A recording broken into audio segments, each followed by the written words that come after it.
Good morning, everybody, and welcome to Live Free and Drive, coming to you with another video. Good news, I'm actually ready to talk today. Rob's not going to bombard me with a phone like he did in the first video of the road trip. That's why some of it was kind of sporadic and everything. But today, we're going to talk about my 2014 Mustang GT. As you probably saw in the video, it definitely looks a little different than any other one out there, which is definitely why I figured some of you might want to know more about it. So, I've had this car since 2018. It's now November 2021 now, so it's been a good few years so far, and I love it. I've loved every single minute of it so far. I've taken it to shows, rallies, cruises. Cruises and rallies have become my favorite thing with this, hands down. So, let me run you through it real quick. So basically the story, do you want to hear the story of this car? Yeah, let's hear the story. All right, so first we'll start off with a little story time. So basically, I wanted one of these forever. I wanted a Mustang my whole life, and at the time, started with the 2 valves, and then the SN95s rather, for those of you who don't know. It's like the early 2000s style that's really like, it's kind of like, it just looks like a coupe pretty much. And then once 05 hit, I was in middle school, and this generation came out, not to this degree, but the 05 to 09s came out. Then when I was in high school, these ones came out. And this motor especially is so much better than the 4.6. I just fell in love with it completely. So I could have afforded one right out of college, but I started off with a V6 Mustang from 2013. Very underrated little car. I hope we can do a video on one of those at some point, actually. And so basically, I was just driving home, and I found this one sitting on the side of the road with a for sale sign on it, like if it was like a Fox body in someone's yard or something, which is kind of funny when you think about it. This car was like 3 years old when that happened. And yeah, so basically, my old one looked exactly like this, and it was kind of exactly what I was looking for. And I messaged the guy, and it had 21,000 miles, and the price was so good, I said yes, basically right there. And I knew it was meant to be, because I actually went and looked at the car like 3 days later, I think, because he was away for the weekend. I think it was Memorial Day weekend.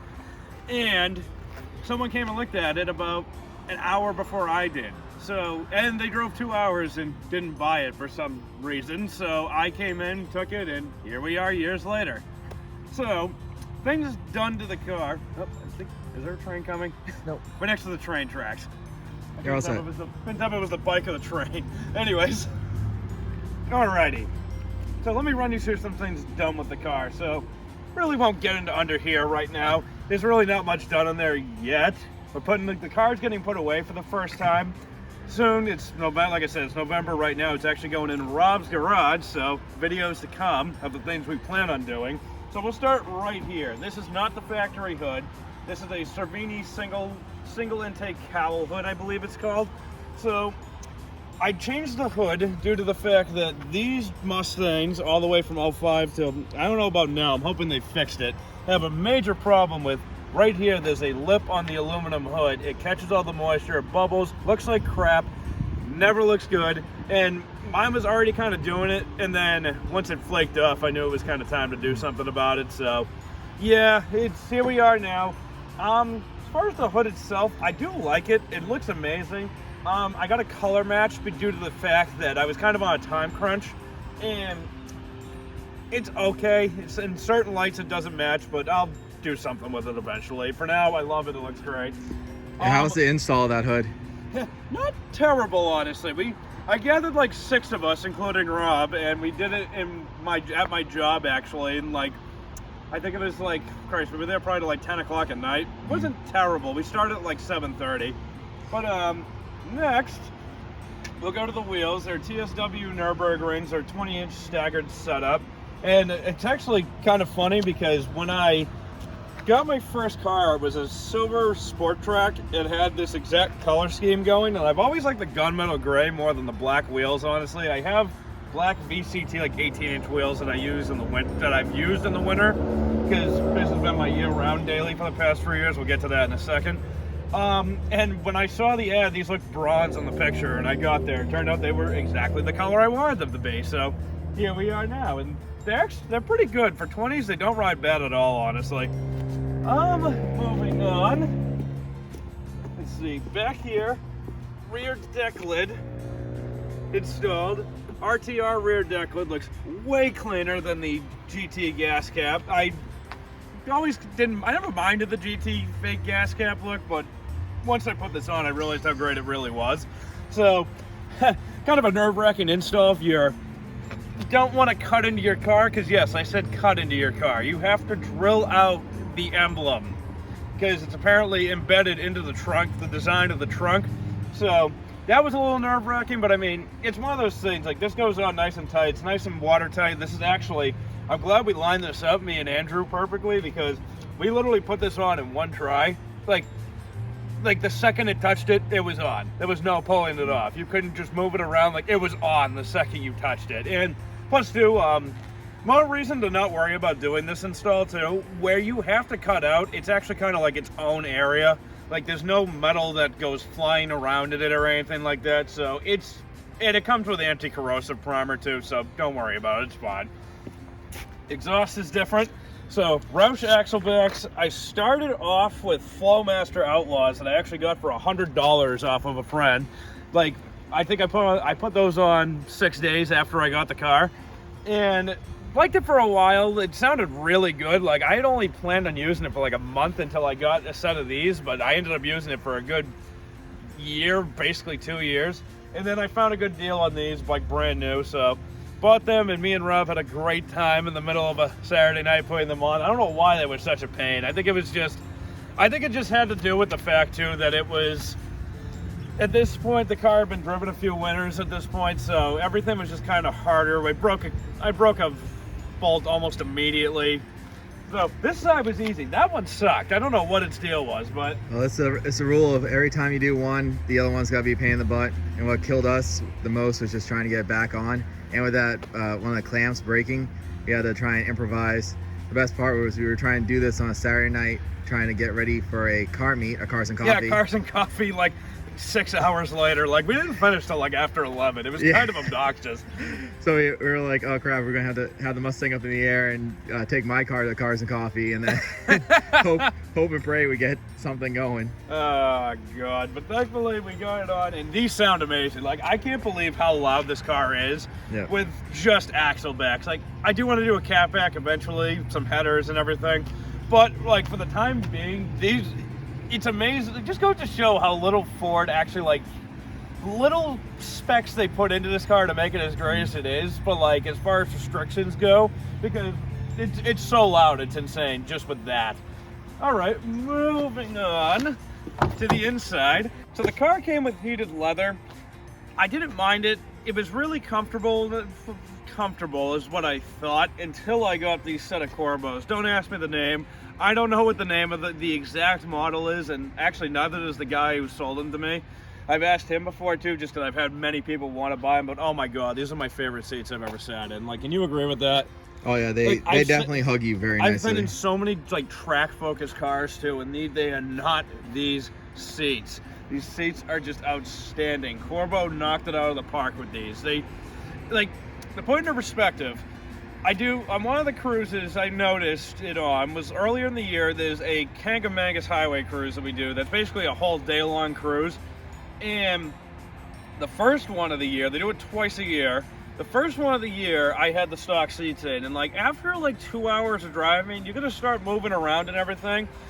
In these, I didn't move once, and then when I drove to Cleveland and from Boston and Raleigh, like it was the same deal. Like, it was a little seatbelt burn from being lower, but other than that, like I could totally comfortable, so much better.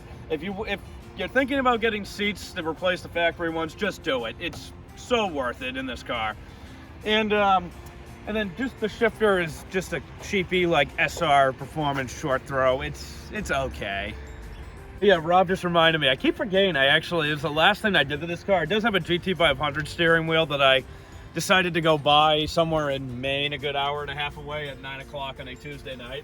So it's actually really great though. The grips are real good, and the factory GT steering wheel, actually just any steering wheel in these, just kind of, it gets the skin oils, all that kind of ruin the leather of it too. So that just feels all around nicer. But and then the short throw, it has a short throw shifter. It's just an SR performance cheapie. Honestly, it's not even worth talking about. It's better than the factory one, but it's honestly, that's kind of one of those things. Thinking about it now, I would, if I do it again, I'm gonna get a better quality one. Like I said, it gets the job done, but there's times it's a little noisy and can sometimes just feel like crap sometimes. So yeah, sometimes you end up in reverse when you don't mean to. yeah. Also, so here's a big one now. I think you've already noticed, you know, this. So Let's talk about East Coast Run then. yes. So basically, we'll start with the theme of the rap first. So it's pretty obvious to see what the theme of the rap is. It's Blink-182. It's Mark Hoppus right here. So this is based off the self-titled album cover from 2003 or 4. So basically, the reason I picked to do this is because I do a road rally that I'll talk about in a second. As you can see, it's East Coast Run, and we can pick themes for the cars that cost extra to do this. None of this is included, and I decided so the car looked like had a warplane livery on it last year. It looked awesome. There was a pinup girl there, logo here, and everybody loved it. I did too. But when it came around to this year, I decided I wanted to do something a little more extravagant, and I wanted to pick something that was more about me. I don't really know anything about old warplanes. It looks cool, but not really my thing. So I wanted to go with something more me than the car this year. And Blink-182 has been one of my favorite bands for the longest time. So I was torn about what to do, and as I was scrolling through Pandora or something like that, I came across the self-titled album cover, and I did one of these. I was scrolling through and went,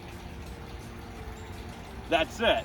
But I was still kind of like, oh, maybe I'll do that. And then Mark Hoppus' cancer announcement came out, and that's when I knew. But, well, it had to be done. So honestly, at first when I got the car back, I haven't even admitted this to Rob yet, I was a little decisive on how much I actually liked it. I was like, oh, did I go too much? But after a good week or two, I became fully in love with it. It's probably going to stay on for the next year or two.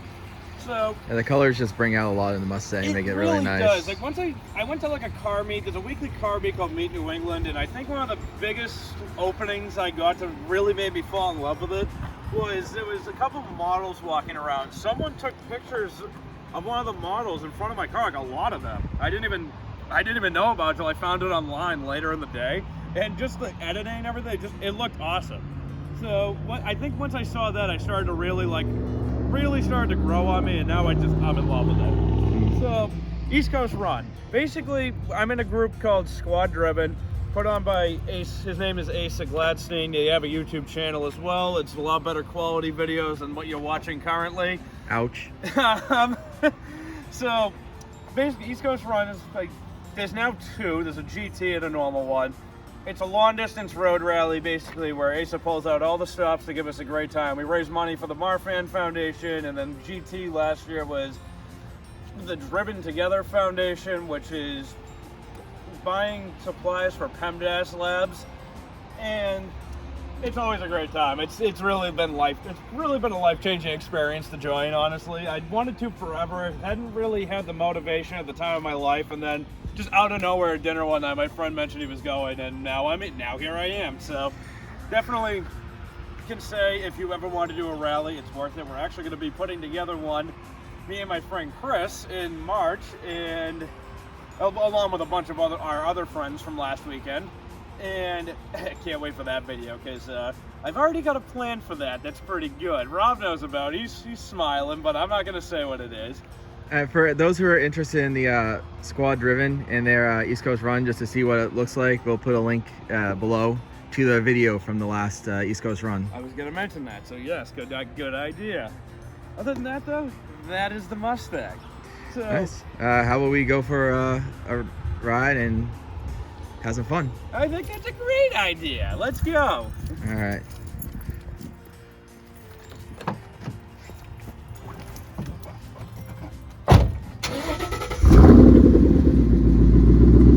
Let's go.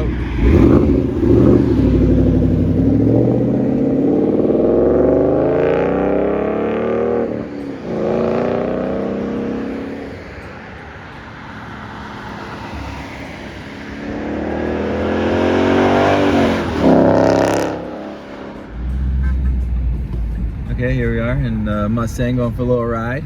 Yes, indeed. And well, right now we're going for a little stop as I wait for the 20 days coming out. Oh, look at this Volvo coming down the hill. Yep, we need more Volvos in our life. What is that? Oh, it's got the moose on it. It's a V70R. Nice. A typical day riding with us. We got a car spot because that's life as a. Bro, if you don't yell the names of cars that are cool while they're driving by, what are you doing? Oh my God! Speaking of what are you doing, can I pull out of here? My God! All right, you know we're going right. Yeah. Okay. We're making a right turn now.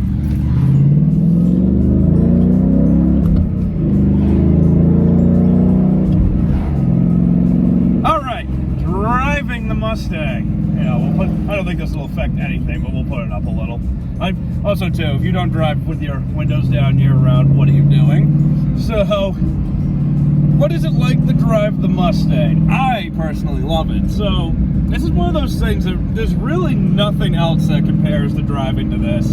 So, is it the fastest thing out there? No, but it's definitely faster than basically every car we've driven by today.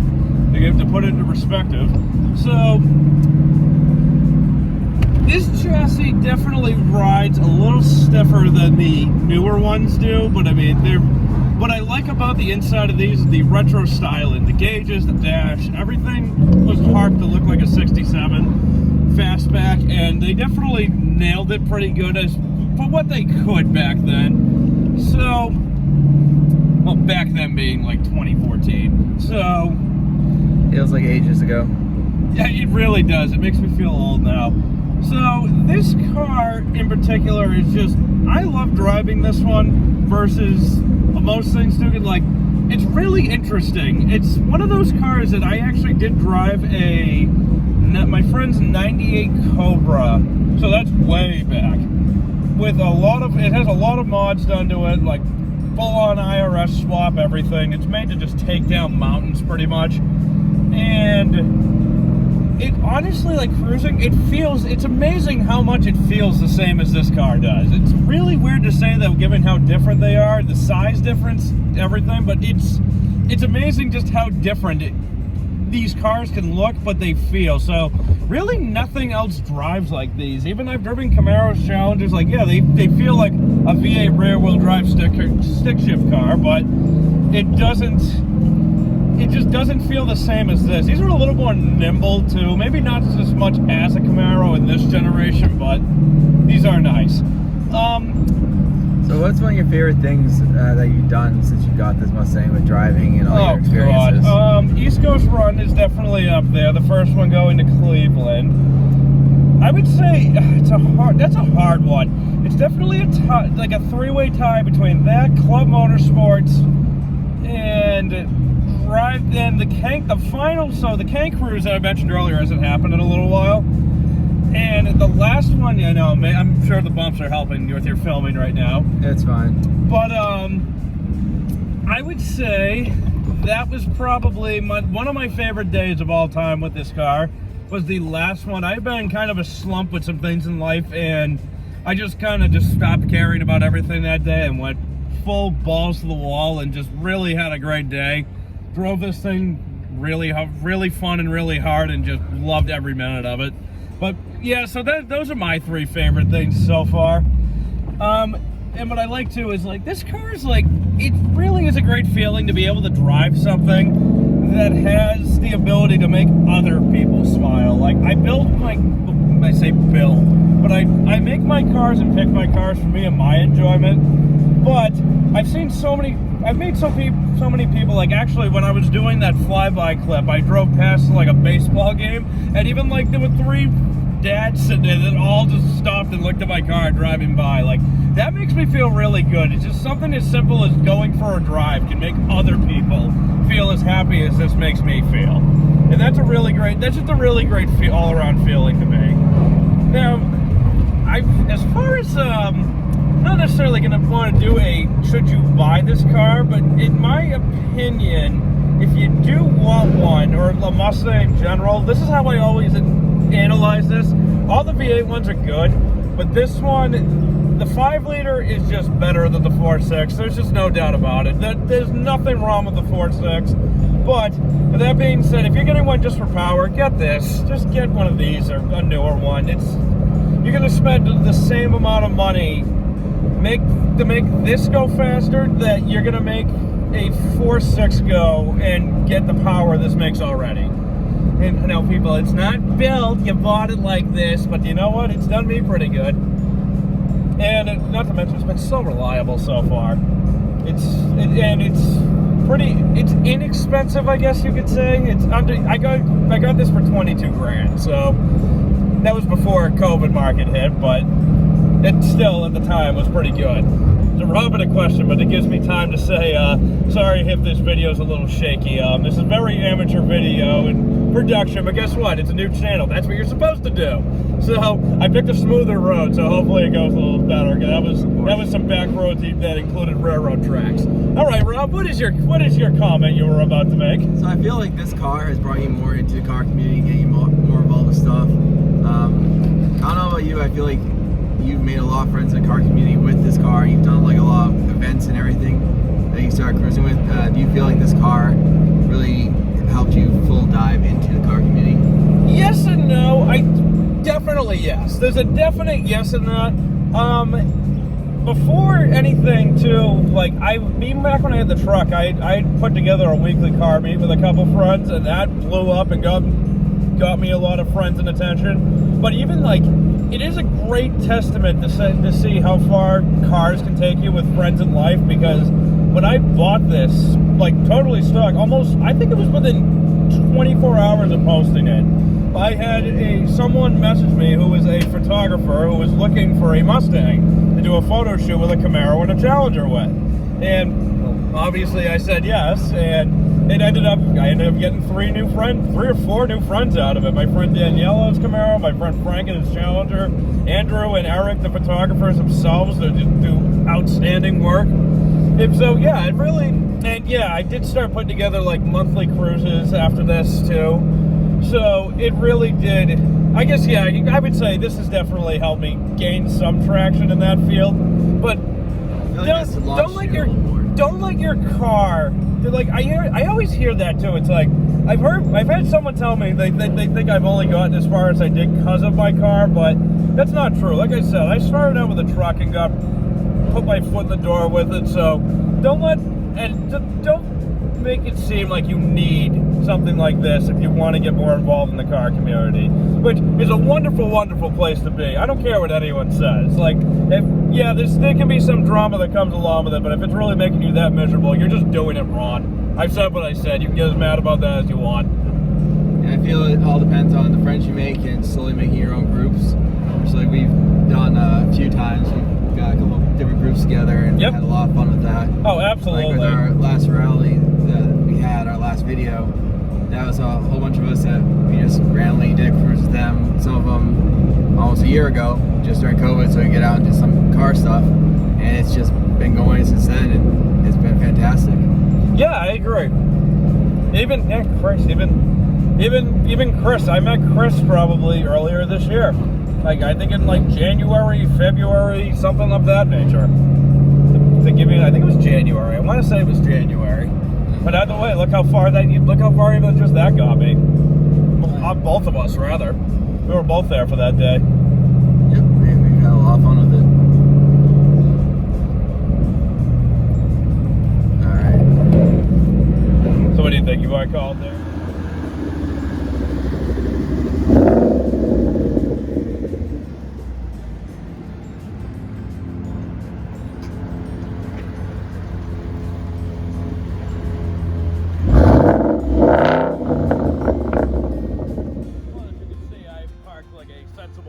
Across 2 spaces.